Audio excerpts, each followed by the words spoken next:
పుడుతున్నది. మరి నరులు పుట్టి పెరగాలంటే కింద భూదేవి లేదు, మీద ఆకాశం వేరు లేదు. గుడ్డు లోపల కింద భూదేవి మీద ఆకాశం వేరు ఉంటారంటే అయ్యా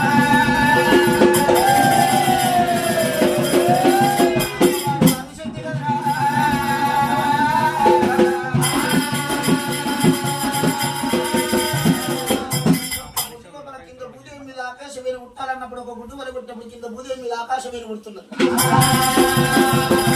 మరి రెండవ గుడ్డు లోపల అమ్మవారి వాదశక్తి ఏమంటున్నది?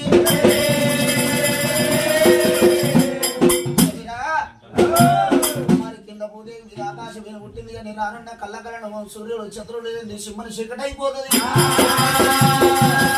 రెండవ గుడ్డు లోపల సుక్కల తెప్పలు సూర్యరాజులు పుట్టాలన్నది. మరి రెండవ గుడ్డు వరకు పుట్టినప్పుడు సుక్కల తెప్పలు సూర్యరాజులు పుడుతున్నారు.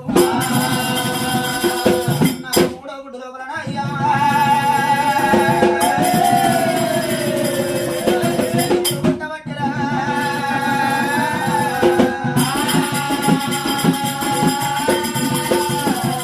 అమ్మవారి వాది శక్తి మూడవ గుడ్డు వల్ల కొట్టినప్పుడు మూడవ గుడ్డు లోపల ముగ్గురుకాయ మూడుతులమ్మ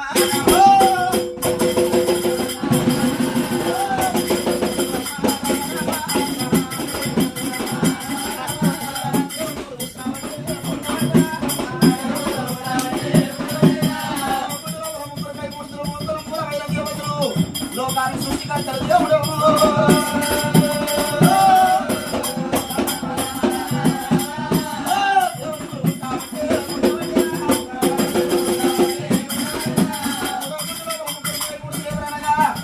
బ్రహ్మదేవుడు విష్ణుదేవుడు అందరికన్నా చిన్నవాడు తారశంకరుడు.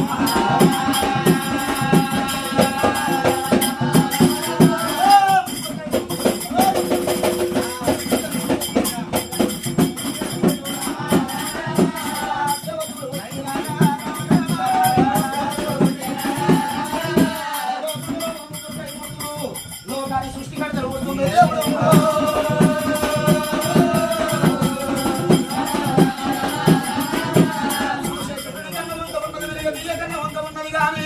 ఈ దేవత వంకలేక